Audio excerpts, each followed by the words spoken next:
So far in the poem, Shelley has criticised the king, the Prince Regent, the government, not so much the people, they get a bit of sympathy, the army. The next people he goes on to criticise are the people who run the legal system, basically kind of the lawyers and the justice department.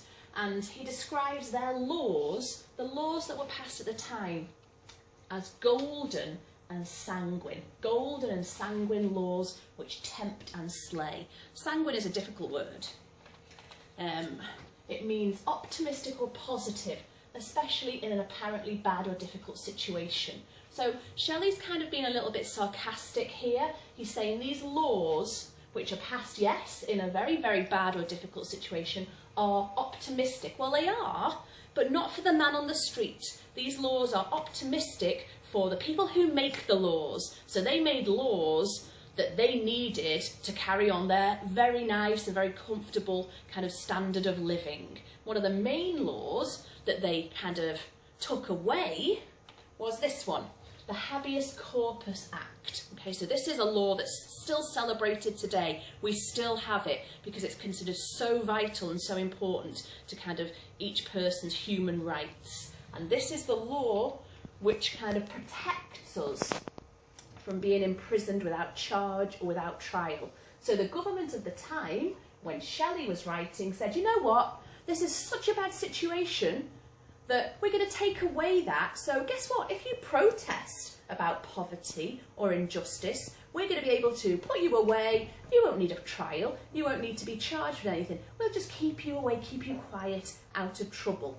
So that's the next thing that Shelley is complaining about. These laws which tempt and slay, which tempt people into misbehaving and then slay them, have them executed for it.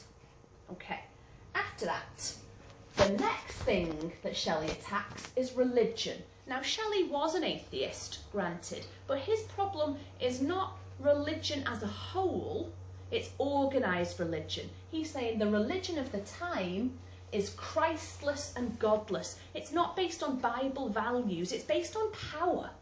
And the book is sealed. He's saying religion has become, not for the masses, the book, the Bible is sealed to them, but religion has been kind of another tool with which to keep people oppressed. So, he says religion, Bible values, Christ's teaching have been manipulated and corrupted, and religion is just used as a distraction.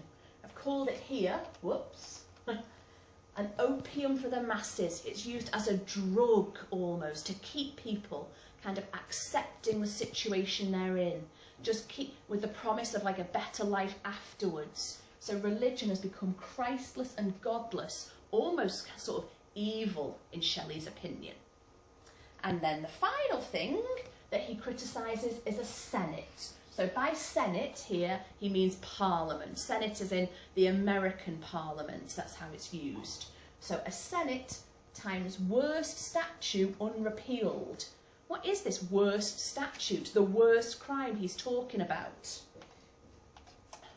Okay, so this refers to the restrictions of English Roman Catholics. Now, as I've said before, Shelley was an atheist. He's not Roman Catholic, but he does believe that Parliament should be a fair representation of the English people. Now, I've already said how people paid to get their seat in Parliament, and on top of that, even if you had all the money in the world, if you were a Roman Catholic, you wouldn't be allowed to sit in Parliament. And he says that is time's worst statute, the most unjust law, the most kind of prejudiced and repressive, and it is unrepealed, which means kind of it's not withdrawn, it's just being carried on. This absolute massive injustice has just become accepted. Okay, so that is the list of all the different complaints Shelley has. And yet he says that all of these issues are graves, could become killed, crushed. This doesn't have to be the state of England because of this wonderful, hopeful ending to the poem. He says, actually, A glorious phantom may burst to illumine our tempestuous day. Even though the country is in a terrible state, even though it's fainting, even though the people are starved and stabbed in the street, hold on a second. All of that could be conquered because a glorious phantom may burst to illumine our tempestuous day. So we get the word glorious, a really lovely positive adjective which suggests power and force and optimism.